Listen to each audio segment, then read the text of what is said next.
വേഗത്തിൽ വേദഭാഗത്തിലേക്ക് വരാം. രൂത്തിന്റെ പുസ്തകം 1-ാം അധ്യായം 16-ാം വാക്യം. രൂത്തിന്റെ പുസ്തകം 1-ാം അധ്യായം 16-ാം വാക്യം. അതിന് രൂത്ത്, നിന്നെ വിട്ടു പിരിവാനും നിന്റെ കൂടെ വരാതെ മടങ്ങി പോകുവാനും എന്നോട് പറയരുതേ. നീ പോകുന്നിടത്ത് ഞാനും പോരും, നീ പാർക്കുന്നിടത്ത് ഞാനും പാർക്കും. നിന്റെ ജനം എന്റെ ജനം, നിന്റെ ദൈവം എന്റെ ദൈവം. ആമേൻ. ഹല്ലേലൂയ. നമുക്കൊരു നിമിഷം പ്രാർത്ഥിക്കാം.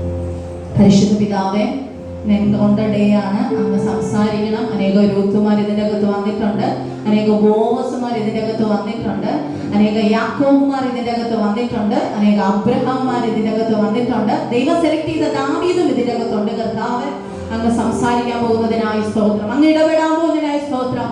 കർത്താവേ, ഞങ്ങൾ അങ്ങയുടെ ശബ്ദം കേൾക്കാൻ അങ്ങയുടെ തിരുപാദപീഠത്തിലേക്ക് മറയുന്നു, യേശുവിൻ നാമത്തിൽ തന്നെ. ആമേൻ.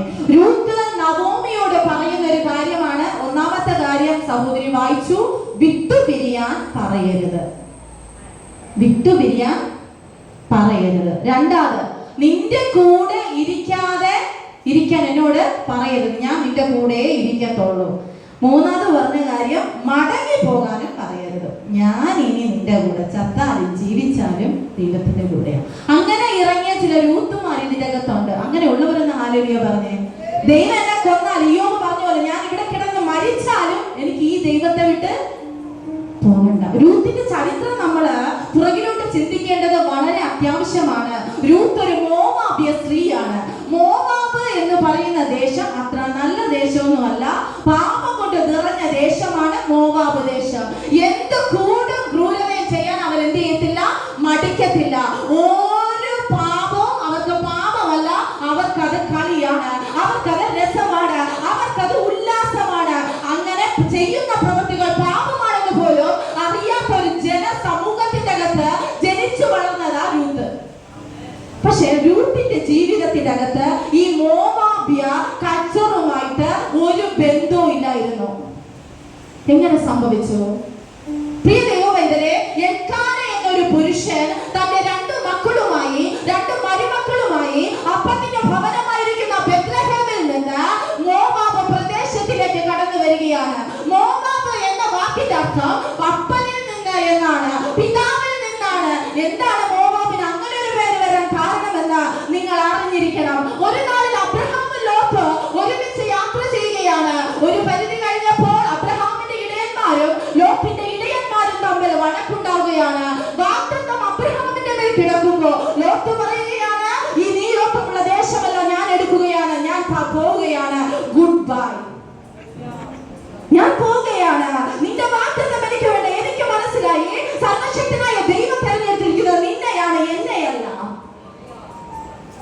അങ്ങനെയൊക്കെ ചിലതൊക്കെ തിരിച്ചറിഞ്ഞ് നമ്മൾ ഇട്ടിട്ട് പോയില്ലേ, സാരമില്ല, പ്രാർത്ഥിച്ചോണ്ടിരുന്നാൽ മതി. ദൂത് എപ്പോ കയറി വരുമെന്ന് നിങ്ങൾക്കുള്ള ദൂത് നിങ്ങൾ ചെയ്തോണം. ഹല്ലേലൂയ. അപ്പൊ ഈ അബ്രഹാമും ലോത്തും തമ്മിൽ വേർപിരിഞ്ഞെങ്കിലും അബ്രഹാമിന്റെ ഹൃദയം ലോത്തുമായിട്ടൊരു സ്നേഹബന്ധം.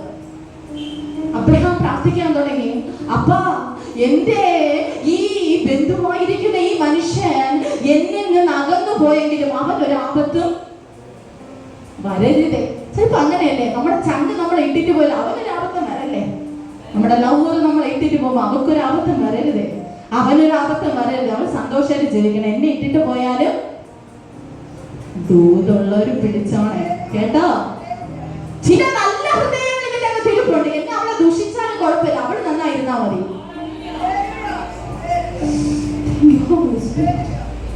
എന്നെ മാറ്റി നിർത്തിയാലും കുഴപ്പമില്ല, അവൾ സന്തോഷമായിട്ടിരുന്നാ മതി എന്ന് ചിന്തിച്ച് ആരെങ്കിലും ഒക്കെ ഇതിന്റെ അകത്ത് കാണും. എന്നൊരു കാര്യം പറയാം, നിന്റെ ഹൃദയം കാണുമ്പോൾ ഒരു ദൈവമുണ്ട്. കുറ്റം പറഞ്ഞപ്പോ തിരിച്ചു കുറ്റം പറയാതെ, നീ എന്തിനാണ് എന്നെ കുറ്റം പറയുന്നത്, ഞാൻ എന്ത് കുറ്റാ നിന്നോട് ചെയ്തെന്ന് ചോദിക്കാതെ മിണ്ടാതെ മൗനമായും ഇരുന്ന രൂത്തുമാർ ഇതിന്റെ അകത്തുണ്ടെങ്കിൽ, സാറമാർ ഇതിന്റെ അകത്തുണ്ടെങ്കിൽ, ഹന്നമാർ ഇതിന്റെ അകത്തുണ്ടെങ്കിൽ, ആത്മാവിൽ പറ, എന്നെ കുറ്റം പറയുന്നവർ പറഞ്ഞോട്ടെ, എന്നെ നിന്ദിക്കുന്നവർ നിന്ദിച്ചോട്ടെ, എന്നെ എന്റെ ദൈവത്തിനറിയാം, എന്നെ എന്റെ ദൈവത്തിനറിയാം. ഹല്ലേലൂയ. ഒരിക്കലൊരു ആന ഇങ്ങനെ നടന്നു നീങ്ങുമ്പോ നന്നായി കുളിച്ച് നല്ല വൃത്തിയായി കഴുകി വളരെ മനോഹരമായി ആന എഴുന്നേറ്റ് നിൽക്കുമ്പോ പന്നി ചെടി കിടന്ന് ഉരുളുക. എന്ത് ചെയ്യുന്നു? പന്നിയുടെ സ്വഭാവം അത് തന്നെയാ അല്ലേ? ചെളി കിടന്ന് ഉരുളുക. ഈ ആനച്ചേട്ടനെ കണ്ടപ്പോ അവന് വിളിച്ചില്ല. അവൻ പറഞ്ഞു, അയ്യേ നീ എന്തിനാ കുളിക്കാൻ പോയേ? നിന്റെ തടി എന്തോന്ന് തടിയാ, നിന്നെ കാണാനും കൊള്ളത്തില്ല, കറുത്ത് കരിങ്കുറ്റിയായിരിക്കുക, നിന്റെ തുമ്പിക്കൈ എന്തിനു കൊള്ളാം. അപ്പൊ ഈ പന്നി ഇതിന്റെ അയ്യേ നിന്നെ കാണാൻ ഒട്ടും കൊള്ളൂല. ഇങ്ങനെയല്ലേ ചിലർ നമ്മളെ കുറിച്ച് പറയണം. നല്ല സാരിയൊക്കെ കൊടുത്ത് പ്രതീക്ഷിക്കാതെ ചിലടുത്ത് ചെന്ന് ഇറങ്ങി നോക്കണം, എന്തോന്ന് കള്ളത്, അയ്യോ പാണ്ടിലോറി പോലെ ഇരിക്കുന്നു. ചില അമ്മാമ്മമാർ ഇത് കേട്ട് വീട്ടിൽ പോയിട്ട് എന്ത് ചെയ്യും? ഡ്രസ്സ് മാറ്റിയിട്ട് വന്ന ചരിത്രങ്ങൾ ഇതിൻ്റെ അകത്തുണ്ട്. അയ്യോ അവള് പറഞ്ഞ് എന്റെ ആര് പറഞ്ഞ്? എന്റെ കൂട്ടുകാരി പറഞ്ഞു. കൂട്ടുകാരി എന്തിനാ പറഞ്ഞെന്നറിയാമോ? അവക്കില്ലാത്തോണ്ടാ. പിടികിട്ടിയവർക്കായി അവക്കതില്ലാത്തോണ്ട് അവള് പറഞ്ഞു ഇത് എന്താ കളർ കൊള്ളൂലടി. കുറച്ച് നാൾ കഴിഞ്ഞപ്പോ അവള് ചോദിച്ചു, പറ്റ സാരി എന്ത് ചെയ്തു? ഒരു ദിവസം കല്യാണത്തിന് ഉടുക്കാൻ തരുമോ? കൊള്ളൂലാത്തോണ്ടാണോ? ആണോ? എനിക്ക് ചോദിക്കൂ സിസ്റ്ററെ. പന്നി വളരെയധികം കളിയാക്കാൻ തുടങ്ങി. ഈ തുമ്പി കൈ എടുത്തു വെച്ച് ഈ ആനക്ക് എന്ത് ചെയ്യും? ഒരു തട്ട് കൊടുത്ത പന്നി എന്ത് ചെയ്യും? ദൂരെ ചെന്ന് വീഴും. ഇതൊക്കെ കണ്ട് ഈ കുഞ്ഞുങ്ങള് നിൽക്കുക, ആനക്കുട്ടികൾ ഈ ആനയോട് ചോദിച്ചു, എന്താ ആനേ നീ ഒന്നും പറയാത്തെ? എന്താ അമ്മേ നീ പറയാത്തെ?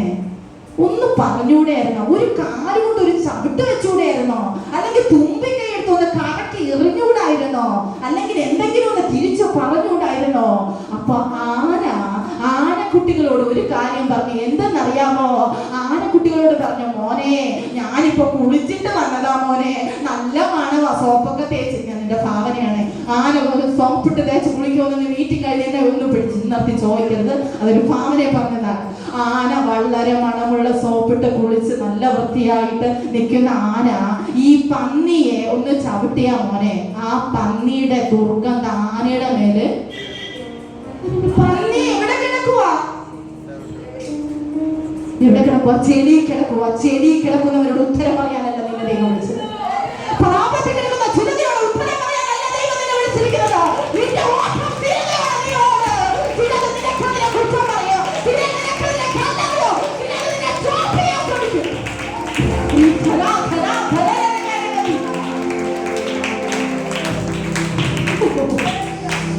ചിലർ നിന്നെ സ്റ്റോപ്പ് ചെയ്യാൻ ശ്രമിക്കുന്നത് എന്തിനെന്നറിയാമോ? നീ അവരൊക്കെ വേഗത്തിൽ ഓടുന്നത് കൊണ്ടാ. ചിലർ നിന്നെ കുറ്റം പറയുന്നത് എന്തിനെന്നറിയാമോ? നീ എങ്ങനെങ്കിലും വീണ് കാണാൻ ആഗ്രഹിക്കുന്നവരുടെ മുമ്പേ കുഞ്ഞെ നിന്റെ തല ഉയർത്തുന്ന ഒരു ദൈവമുണ്ട്. വീണ് കാണാൻ നീല പരിശാമ ചില കാളക്കൂട്ടങ്ങൾ രക്തം ചിന്തുന്ന ദാഹവുമായി അഭിഷിക്ത കഴിഞ്ഞ നാളിൽ ഞാൻ പറഞ്ഞ അതേ ദൂതാണെന്ന് എനിക്ക് കണക്ട് ആകുന്നു. പരിശുദ്ധത നിന്നെ വിഴുങ്ങാൻ അവർക്ക് ആഗ്രഹമുണ്ട്. നീ എന്തിനാ ഇങ്ങനെ നിൽക്കുന്നത്? നീ എന്തിനാ എല്ലാ മേഖലയിലും ഓടുന്നത്? ഒരു മേഖലയിൽ പിടിച്ചു നിന്നാ പോരെ. പക്ഷെ ദൈവത്തിനെ അറിയത്തുള്ളൂ, ദൈവത്തിന്റെ വാഗ്ദത്തം നിന്റെ മേൽ കിടക്കുന്നു. ചില കാളക്കൂട്ടങ്ങൾ, ചില മനുഷ്യർ നമ്മളെ കണ്ടാൽ കാണുമ്പോ ഹായ് സിസ്റ്ററെ സുഖാണോ? മക്കൾ എന്ത് ചെയ്യുന്നു? സുഖമാണോ? ഇച്ചായിന് സുഖമാണോ? അച്ചായിന് സുഖമാണോ? അമ്മമ്മയ്ക്ക് സുഖമാണോ? അപ്പാപ്പയ്ക്ക് സുഖമാണോ?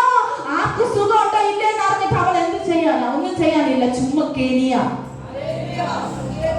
കാരണം കൂടാതെ ആരെങ്കിലും നിന്റെ അടുക്കൽ വന്ന സുഖമാണോ എന്ന് ചോദിച്ചാൽ അതിനെ ക്ലിപ്പിട്ട് എടുത്തോണം.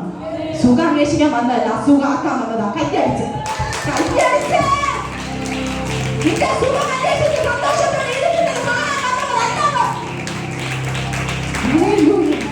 ചില വ്യക്തികളൊക്കെ നിങ്ങളുടെ വീട്ടിന്റെ അകത്ത് വന്നിട്ട് പോകുമ്പോഴേ സത്യം പറയണം, നിങ്ങളുടെ വീടുകളിൽ ചില കലഹങ്ങൾ ഉണ്ടാകുന്നില്ലേ?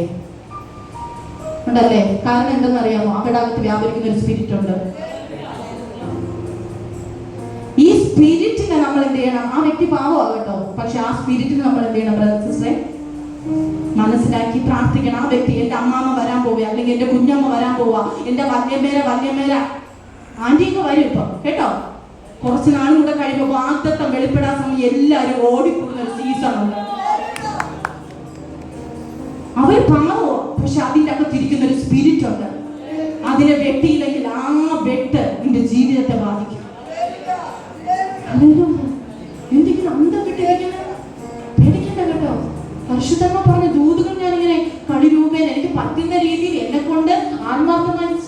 പറയുക. നിങ്ങൾ ആനയുടെ പന്നിയുടെ കാര്യം എന്തെങ്കിലും മറക്കുമോ? ഇനി എന്നാ മറന്നാലും മറക്കണ്ടേ ആനയുടെ കാര്യം?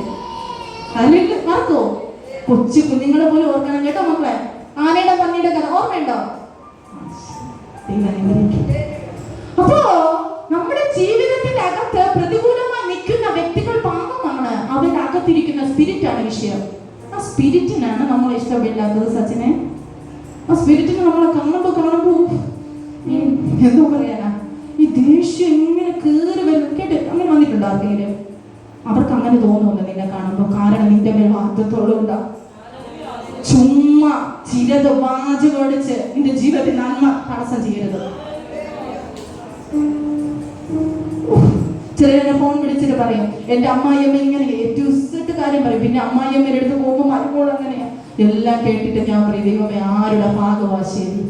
ഇന്ന് രാവിലെ ഞാൻ ഇറങ്ങുന്നതിന് മുമ്പ് എനിക്കൊരു കോള് വന്നു. സിസ്റ്റർ ഞാൻ ഡൈവോഴ്സിന്റെ വർക്കിലാണ്. അപ്പൊ ഞാൻ ചോദിച്ചു ഓക്കെ പ്രാർത്ഥിക്കാൻ സാർ. ഭയങ്കര വിഷമം. ഡൈവോഴ്സ് ആണെന്ന് പറഞ്ഞപ്പോ വിഷമമായി. അപ്പൊ ഞാൻ 5 മിനിറ്റ് സിസ്റ്റർ പെട്ടെന്ന് സംസാരിക്കാൻ എനിക്ക് പെട്ടെന്ന് ഒരു മീറ്റിങ്ങിനായി പോകേണ്ടതുണ്ട് എന്ന് പറഞ്ഞപ്പോ സിസ്റ്റർ ഇത് ദൈവഹിതമാണോ അതോ ദൈവഹിതമല്ലേ?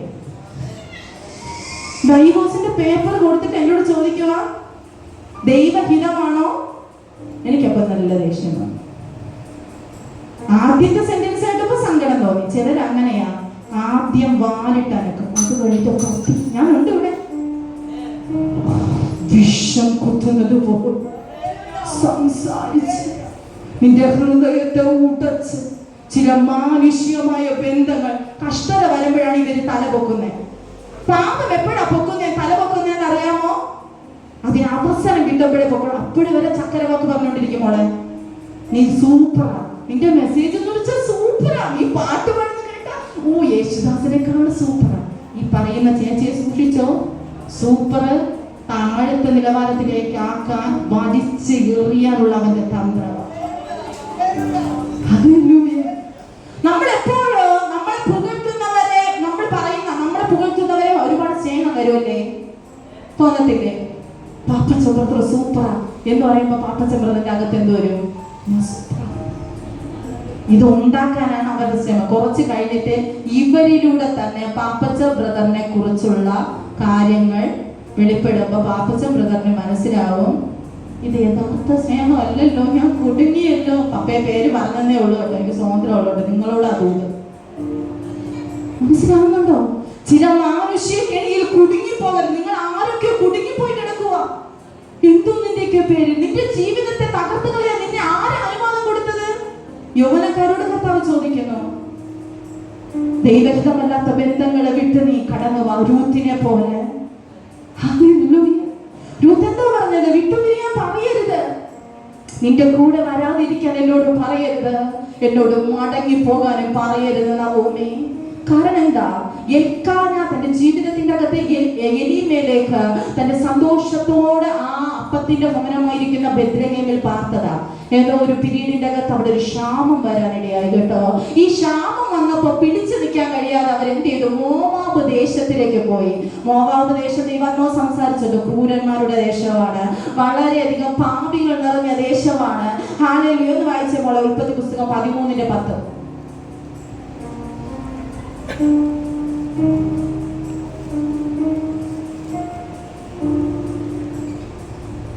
അപ്പോൾ ലോത്ത് നോക്കി യോർദാൻ അരികെയുള്ള പ്രദേശമൊക്കെയും നീരോട്ടമുള്ളതെന്ന് കണ്ടു. യഹോവ സൊദോമിനെയും ഗൊമോരയെയും നശിപ്പിച്ചതിനു മുൻപേ അത് യഹോവയുടെ തോട്ടം പോലെയും സോവാർ വരെ മിസ്രയീം ദേശം പോലെയും ആയിരുന്നു.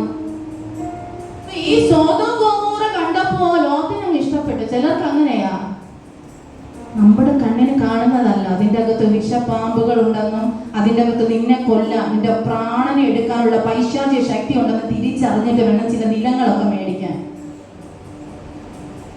വിവാഹത്തിന് വേണ്ടി തയ്യാറാകുമ്പോൾ ഒരു ഫ്രണ്ടിനെ നമ്മൾ തിരഞ്ഞെടുക്കുമ്പോൾ ഒരുപാട് ചിന്തിക്കും ഈ ഫ്രണ്ട് നമുക്ക് നല്ലതാണ്. പക്ഷെ ഒരു ജീവിത പങ്കാളിയെ നമ്മൾ തിരഞ്ഞെടുക്കുമ്പോൾ എത്രമാത്രം നമ്മൾ ചിന്തിക്കുന്നു? ജീവിതകാലം മുഴുവനും അദ്ദേഹത്തോടൊപ്പം നടക്കാനുള്ള ഒരാളാണ് നമ്മൾ. വിശ്വസ്തരായി നമ്മൾ ആ കുടുംബ ജീവിതത്തിലേക്ക് പ്രവേശിക്കേണ്ടതാണ്. നമ്മൾ എത്ര പേര് അങ്ങനെ ചിന്തിക്കാറുണ്ട്? ഒരു ജോലി മേടിക്കാൻ നമ്മൾ ഒരുപാട് ചിന്തിക്കും, എവിടെ പോകണം, എങ്ങനെ ചെയ്യണം. പക്ഷേ കുടുംബ ജീവിതത്തിലേക്ക് പ്രവേശിക്കുമ്പോൾ നമ്മൾ ചിന്തിക്കാറില്ല പലപ്പോഴും. ഏക്കർ കണക്കിന് വസ്തുവുണ്ട്, കാണാൻ നല്ലൊരു പയ്യനാണ്, അല്ലെങ്കിൽ കാണാൻ നല്ലൊരു മകളാണ്, വേറൊരു കുഴപ്പമൊന്നുമില്ല, വീട്ടിലേക്ക് കൊണ്ടുവരുമ്പോഴാണ് വിഷപ്പാമ്പാണെന്ന് തിരിച്ചറിയുന്നത്. ചിലയിടത്ത് അമ്മായിയമ്മമാരെ ഇന്നസെന്റാ, ചിലയിടത്ത് മരുമക്കൾ ഇന്നസെന്റാ. പക്ഷെ ഞാനൊരു കാര്യം പറയാം, നിന്റെ ജീവിതത്തിൽ നിന്റെ തലമുറയ്ക്ക് പോലും ദൈവം വിളിച്ചു പറയാൻ പറയുന്നു, നിന്റെ കുഞ്ഞിനൊരു കുടുംബ ജീവിതത്തിന്റെ സമയം ഇപ്പോഴേ നീ പ്രാർത്ഥിച്ചു തുടങ്ങണം. ദൈവം ഇതുപോലൊരു ബന്ധം എന്റെ കുഞ്ഞിന് തരണേ. അനേകം പേരെന്നെ വിളിക്കാറുണ്ട് കേട്ടോ, കുഞ്ഞിന് സമാധാനമില്ല, സ്വസ്ഥതയില്ല. കാരണം നിങ്ങൾ തന്നെയാ. നിങ്ങൾ ചോദിച്ചിട്ടും അറിഞ്ഞു, ദൈവത്തിന്റെ നിയോഗം അറിഞ്ഞു. ഞാനൊരു കാര്യം പറയാം, പെണ്ണ് കണ്ടിട്ട് അല്ലെങ്കിൽ ചെറുക്കനെ കണ്ട് ഇഷ്ടപ്പെട്ടിട്ട് ദൈവദാസന്റെ അടുക്കൽ വന്ന ബ്രദറെ ഒന്ന് പ്രാർത്ഥിക്കാമോ, ദൈവ നിയോഗമാണോ എന്ന് ചോദിക്കുന്ന ഏർപ്പാടല്ല ഞാൻ പറയുന്നത്. അദ്ദേഹം പറയും ഓക്കെ നിങ്ങൾ നടത്തിക്കോ. അദ്ദേഹത്തിന് വേറെ എന്ത് പറയാൻ പറ്റും? ഓക്കെ എന്നേ പറയാൻ പറ്റത്തുള്ളൂ. പക്ഷേ അതിനു മുമ്പ്, ഈ ആലോചന വരുന്നതിന് മുമ്പ് ദൈവസന്നിധിയിൽ ഉപവസിച്ച് പ്രാർത്ഥിക്കണം. ശരിയല്ലേ ആന്റി? അനേക കുടുംബ കോടതിയുടെ അകത്ത് കരയുക. എന്റെ വീട്ടിന്റെ അകത്ത് വരുന്ന മരുമകൾ എനിക്ക് ഉത്തമമായ ഒരു മകളായിരിക്കുമോ? എന്റെ ജീവിതത്തിന്റെ അകത്ത് കടന്നു വരുന്ന മകൻ എന്റെ കുടുംബത്തിന് അനുഗ്രഹമായിരിക്കുമോ? ദൈവത്തോട് ചോദിച്ച് തീരുമാനമെടുക്കേണ്ടത് അത്യാവശ്യമാണ്. ഹല്ലേലൂയ. അപ്പോ ഈ സോദോം ഗൊമോറ വളരെയധികം ദുഷ്ടത നിറഞ്ഞ ദേശമാ. ജീവിതത്തിന്റെ അകത്ത് ഒരു പ്രത്യാശയില്ല, ജീവിതത്തിന്റെ അകത്ത് പാപം നിറഞ്ഞ അനുഭവങ്ങൾ. കാണുമ്പോൾ നല്ല പ്രാർത്ഥനക്കാരെന്ന് തോന്നും, പക്ഷെ ചെയ്യുന്ന പ്രവൃത്തിയല്ല എന്തോ ഉഡായിപ്പല്ലേ. ഈ മക്കളുടെ ഇപ്പോഴത്തെ ജനറേഷന്റെ പേരിൽ ഉഡായിപ്പ് എന്ന് പറയും. പാസ്റ്ററെ കാണുമ്പോ ബീഡി വലിച്ചെറിയുന്ന, പാസ്റ്ററെ കാണുമ്പോ മദ്യപിച്ചില്ലെന്ന് കാണിക്കാൻ, സ്വീറ്റ്സ് എടുത്ത് വിഴുങ്ങുന്ന, ഇപ്പൊ സ്ത്രീകൾ പോലും മദ്യപിക്കുന്നുണ്ട്. എന്നെ അത്ഭുതപ്പെടുന്നു. ബാംഗ്ലൂർ പട്ടണത്തിന്റെ അകത്ത് പോയപ്പോ എനിക്കത് മനസ്സിലായി. ദൈവമേ, നമ്മുടെ മക്കളൊക്കെ നമ്മൾ സൂക്ഷിക്കേണ്ട കാലഘട്ടം. എന്തുകൊണ്ടാണ് ദൈവം അങ്ങനെ കൊണ്ടുപോകുന്നത് എനിക്കറിയില്ല. നാളെ നമ്മുടെ കുഞ്ഞുങ്ങളെ ഓർത്ത് നമ്മൾ കരയരുത്. ദുഷ്ടത നിറഞ്ഞ കാലഘട്ടത്തിലാണ് കുഞ്ഞെ ഞാൻ നീ ജീവിക്കുന്നേ. വക്രത നിറഞ്ഞ ലോകത്തിന്റെ അകത്താണ് ഞാൻ നീ ജീവിക്കുന്നത്. അതുകൊണ്ട് ആ വചനം പഠിപ്പിക്കാൻ സൺഡേ സ്കൂളിൽ വിട്. ദൈവത്തെ ആരാധിക്കാൻ ആരാധനാലയത്തിലേക്ക് കൊണ്ടുവരാൻ ഞാൻ പറഞ്ഞത്. ഇന്ന് നമ്മൾ ഇടുന്ന വിത്തുണ്ടല്ലോ, വർഷങ്ങൾ കഴിയുമ്പോൾ അവർ കുടുംബ കോടതിക്ക് കയറാതെ അവരെ സൂക്ഷിക്കും. ആശുപത്രി ആ വരാന്തകൾക്കിടന്ന് ഇറങ്ങാതെ ദൈവം സൂക്ഷിക്കും. Hallelujah, hallelujah. ദൈവം നമ്മുടെ കുഞ്ഞുങ്ങളെ സംരക്ഷിക്കുന്നത് കൊണ്ടാ കുഞ്ഞുങ്ങൾ സന്തോഷത്തോടെ ഇരിക്കുന്നത്, അല്ലേ? നമ്മൾ ജോലിക്ക് പോകുമ്പോൾ നമ്മുടെ കുഞ്ഞുങ്ങൾ എവിടെയായിരിക്കും? നമുക്ക് സൂക്ഷിക്കാൻ പറ്റുമോ? നമ്മുടെ ഹസ്ബൻഡിനെ, കുഞ്ഞുങ്ങളെ, നമ്മുടെ അമ്മയെ, അപ്പയെ എല്ലാം സൂക്ഷിക്കുന്ന ദൈവം. നമ്മൾ ശീല സിസ്റ്ററിന് വേണ്ടി പ്രാർത്ഥിച്ചു. ദൈവം കൊണ്ടുവന്നാലേ ഉള്ളൂ, ദൈവം തന്നാലേ ഉള്ളൂ. മനസ്സിലാവുന്നുണ്ടോ? ദൈവം തന്നാലേ ഉള്ളൂ.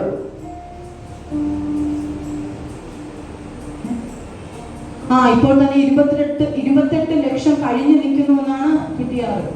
അവർ ആ പ്രാണന് വേണ്ടി പോരാടുക.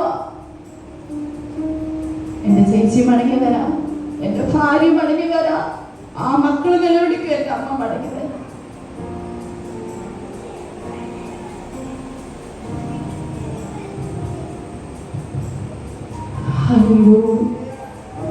നിലവിളിക്കുന്ന ചില നിലവിളി ദൈവത്തിന്റെ സന്നിധിയിൽ എത്താതിരിക്കുമോ? ജീവിതത്തിന്റെ അകത്ത് ഒരു സാഹചര്യം ഇനിയില്ല, ഇനി മുമ്പോട്ട് പോകാൻ കഴിയില്ല, എല്ലാം ബ്ലോക്കായി. രൂത്തിന്റെ ജീവിതത്തിന്റെ അകത്ത് അനുഭവം അതാ. എന്താ അവരുടെ ജീവിതത്തിനകത്ത് സംഭവിച്ചത്? തന്റെ ജീവിത പങ്കാളി തന്നിൽ നിന്ന് നഷ്ടപ്പെടുകയാണ്. ഈ ക്ഷാമം കടന്നു വരുമ്പോ ഇവര് മോവാബ്യ ദേശത്തിലേക്ക് കടന്നു വരുന്ന അവിടെ വെച്ച് എലീമേലേക്ക്, മഹ്ലോൻ, കില്യോൻ എന്നീ ഇങ്ങനെ 3 പേര് ഒരേ സമയം 3 പേര് നഷ്ടപ്പെടുക. ചിന്തിച്ചു നോക്കിക്കേ, ഒരു സമയം 3 പേര്. അമ്മയ്ക്ക് ആ നവോമിയെ സംബന്ധിച്ച് ഭർത്താവ് പോയി, 2 മക്കൾ പോയി. രൂത്തിനെ സംഭവിച്ച് ഭർത്താവ് പോയി. ഓർപ്പയെ സംബന്ധിച്ച് സ്വന്തം ഹസ്ബൻഡ് പോയി. 3 വിധവമാർ ഒരു കുടുംബത്തിനകത്ത്. എന്തുകൊണ്ട്? അപ്പത്തിന്റെ ഭവനത്തിൽ നിലനിൽക്കേണ്ടടുത്ത് പിടിച്ച് നിൽക്കണമായിരുന്നു. ബെത്ലഹേം മുന്തിരിക്കുലകൾ ഇങ്ങനെ തൂക്കാൻ ഒരാൾക്ക് പറ്റുകയില്ല. അത്രയ്ക്ക് വലിയ ഒരാണിന്റെ നീളമുള്ള മുന്തിരിക്കുലയാണ്. അങ്ങനെ ഉണ്ടായിരുന്ന നാടാണ് അപ്പത്തിന്റെ ഭവനമായിരിക്കുന്ന എവിടെ? ബെത്ലഹേം. അവിടെ സന്തോഷമുണ്ട്, അവിടെ സമാധാനമുണ്ട്, അവിടെ സ്വസ്ഥതയുണ്ട്, അവിടെ അനുഗ്രഹങ്ങളുണ്ട്. ഇതൊന്നും ഗണ്യമാക്കാതെ പ്രശ്നം വരുമ്പോ പിടിച്ചു നിൽക്കാതെ പോകുന്നവരോട് ദൈവത്തിന്റെ ദൂത് മുള്ളാണെങ്കിലും മുറുകെ പിടിച്ചോളന്ന് കേട്ടിട്ടുണ്ടോ? നിങ്ങൾ ആരും കേട്ടിട്ടില്ല. എന്റെ അമ്മമ്മ എന്നോട് പറഞ്ഞിട്ടുണ്ട്, മക്കളെ മുള്ളാണെങ്കിലും മക്കളെ മുറുകെ പിടിച്ചോളാം. കുടുംബ ജീവിതത്തിലേക്ക് പ്രവേശിക്കുമ്പോഴാ പറയണേ. ചില പറഞ്ഞാൽ വീട്ടില് കടന്നു വരുമ്പോ അവനില്ലാതെ കേട്ടോ നല്ലതാ, ഒന്ന് കൈയടിച്ച്. നിന്നെ വിവാഹം കഴിച്ച ഹസ്ബൻഡിനെ കൊണ്ട് വീട്ടിന്റെ അകത്ത് അപ്പൊ കുറച്ച് അഹങ്കാരമൊക്കെ ഒന്ന് കൈയടിച്ച് എല്ലാവരും. പുരുഷന്മാർക്ക് കൊടുക്കേണ്ടുന്ന സ്ഥാനം പുരുഷന്മാർക്ക് കൊടുക്കണം. നല്ല അപ്പനും അമ്മയാണ് അങ്ങനെ പറയുന്നത്. പിന്നെ നിങ്ങളുടെ മക്കള് അയ്യോ സഹിക്കാൻ പറ്റാതെ പ്രയാസപ്പെട്ട് ഞെരുങ്ങി പപ്പ ഞാൻ വീട്ടിലേക്ക് വരികയാണെങ്കിൽ പറയുമ്പോൾ നിങ്ങൾ പപ്പ പറയരുത്, മോനെ നീ വരണ്ട. അന്ന് മെസ്സേജ് പറഞ്ഞു, സിസ്റ്റർ നീ പറയരുത്, നിന്റെ കുഞ്ഞിന് എന്തെങ്കിലും പറ്റിട്ട് എന്നെ പറയല്ലേ. നിങ്ങൾ പോകണം, നിങ്ങളുടെ കുഞ്ഞാണ്. തിരിയുന്നുണ്ടോ? നിന്റെ കുഞ്ഞ് വിവാഹം കഴിച്ചു കഴിഞ്ഞാൽ അവൾക്കൊരു വിഷയം വന്നാൽ അവൾ കരയുകയാണെന്ന് അറിഞ്ഞാൽ അപ്പാ നിനക്ക് അന്വേഷിക്കാനുള്ള ചുമതലയുണ്ട്. അമ്മ നിനക്ക് അന്വേഷിക്കാനുള്ള ചുമതലയുണ്ട്. കാരണം ദൈവം നിനക്ക് വളർത്താൻ തന്ന ഒരു പെൺ പൈതലാത്, ദൈവം നിനക്ക് വളർത്താൻ തന്ന ഒരു ആൺകുഞ്ഞാത്. അവരിനി എത്ര ഏജ് ആയാലും, അവർക്ക് കുടുംബജീവിതം ആയാലും, മക്കളായാലും, അവർക്ക് അപ്പനും അമ്മയ്ക്കും മക്കൾ എപ്പോഴും മക്കള് തന്നെയാ. കാക്കയ്ക്ക് തന്നൊന്ന് ഇവിടെ ഇല്ലെന്നോട് പഴച്ചത് പൊൻകുഞ്ഞ. അവരെ കുഞ്ഞിനൊന്ന് തൊട്ട് നോക്കണം. നഴ്സറിയിലാണ് എന്റെ കുഞ്ഞ് പഠിക്കുന്നത്. അവിടെ നല്ല വികൃതിയുള്ള കുഞ്ഞുങ്ങളുണ്ട്. വികൃതിയുള്ള കുഞ്ഞുങ്ങളുടെ അമ്മമാർക്കാണ് വിഷയം. എന്റെ കുഞ്ഞിനെ നുള്ളി, എന്റെ കുഞ്ഞിനെ പിച്ചി, എന്റെ കുഞ്ഞിനെ മാറ്റി നിർത്തിയപ്പോ ടീച്ചർ പറയും ഞങ്ങൾ എന്താ ചെയ്യാതെ, ഈ കുഞ്ഞാണ് എല്ലാവരെയും നുള്ളുന്നത്. അപ്പൊ ഞാൻ പറഞ്ഞു എനിക്കൊന്നും ചെയ്യാൻ പറ്റത്തില്ല. ഞാൻ അവിടുത്തെ PTA മീറ്റിംഗിൽ ഇത് പറഞ്ഞതല്ല. ഞങ്ങൾക്ക് എന്തെങ്കിലും ചെയ്യാൻ പറ്റുമോ? വികൃതി കാണിക്കുന്ന കുഞ്ഞ് ആ അമ്മയ്ക്ക് ആ കുഞ്ഞ് ഒന്നോ പിടിയിട്ടുന്നുണ്ടോ? അതുകൊണ്ട് നിന്റെ മക്കൾക്കോ മകൾക്കോ എന്തെങ്കിലും പ്രശ്നം വന്നാൽ ആരും എത്തുന്നതിന് മുമ്പ് നീ എത്തിക്കോണം, എത്ര ദൂരെ ആയാലും. അതാ സ്നേഹം. പിടിയിട്ടുന്നുണ്ടോ? ഞാനുണ്ട് മോനെ എന്ന് പറയുന്നതല്ല. അവരുടെ ആപത്ത് ഘട്ടത്തിൽ മക്കളെ ഞാൻ ഉണ്ടടാ. കരയടിച്ചു ആർക്കൊക്കെ ദൂരം പിടിക്കുന്നുണ്ട്. ഞാനുണ്ട് മോനെ, നീ കരയണ്ട. ഞാനുണ്ട് മോനെ, നിന്റെ വിവാഹം കഴിഞ്ഞെന്ന് മാത്രമേ ഉള്ളൂ. ഇനി എന്ത് പ്രശ്നം വന്നാലും ഞാൻ നിന്റെ കൂടെ കാണും, മരിക്കുന്നത് വരെ.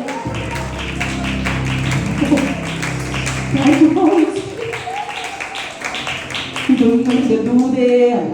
നിങ്ങൾ വന്ന് നോക്കിയാൽ നിങ്ങൾക്കറിയാം, ഒന്നും എന്റെ ദൂതല്ല. നിന്റെ കുഞ്ഞ് കരഞ്ഞ് കലങ്ങിയ കണ്ണുകളുമായി. ഇപ്പൊ രൂത്തിന് അപ്പനും അമ്മയെ ഇല്ലായിരിക്കുമോ? ഉണ്ടായിരിക്കും. അവള് പറഞ്ഞു പപ്പ ഞാൻ വരുന്നില്ല, അമ്മ ഞാൻ വരുന്നില്ല, എനിക്കിവിടെ സുഖാണ്.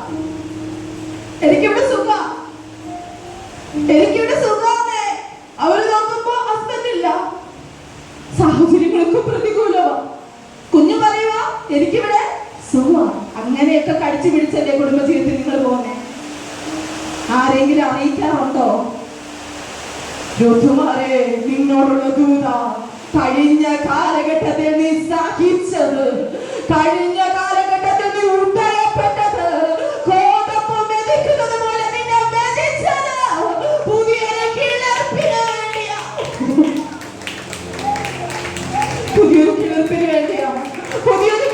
വേണ്ടിയാ.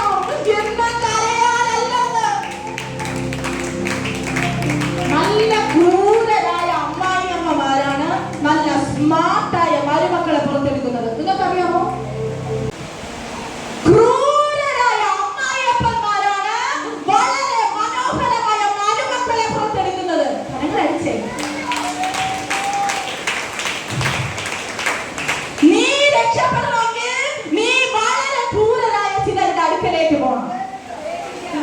നിന്റെ സ്വഭാവവും എന്റെ സ്വഭാവം ഒരുപോലെ തന്നെയാണ്.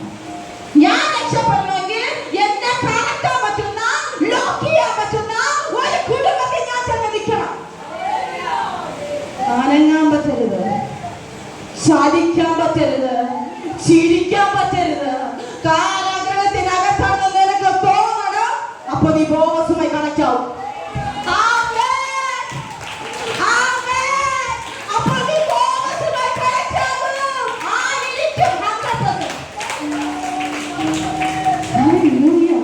ചിലരുടെയൊക്കെ മറുപടി ആവശ്യമില്ല ഇപ്പൊ പറഞ്ഞുകൊണ്ടിരിക്കുന്നത്. ദൈവം മനസ്സിലായോ?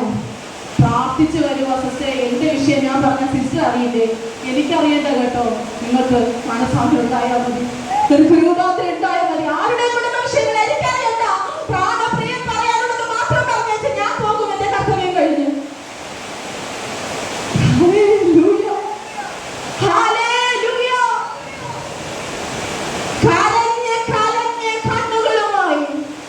ഹസ്ബൻഡ് കൂടെയില്ല, കൂടെ അപ്പനില്ല, അമ്മയില്ല, കൂടെ നിൽക്കുന്നവരെല്ലാവരും വിരോധമായി സംസാരിക്കുന്നു. ഇവള് കാരണമായി എന്റെ മോൻ പോയത്, ഇവള് കാരണമായി എന്റെ മോൻ നശിച്ചു പോയത്. ചിലതൊക്കെ കേട്ട ചില ആന്റിമാർ ഇതിന്റെ അടുത്ത് കരയുന്നുണ്ട്. ഇല്ല മോളെ, ഇല്ല മോനെ, നീ ആ കുടുംബത്തിനകത്ത് കയറിയതുകൊണ്ടാ ചില മരണങ്ങൾ ആ കുടുംബങ്ങളിൽ പുറത്തുപോയത്.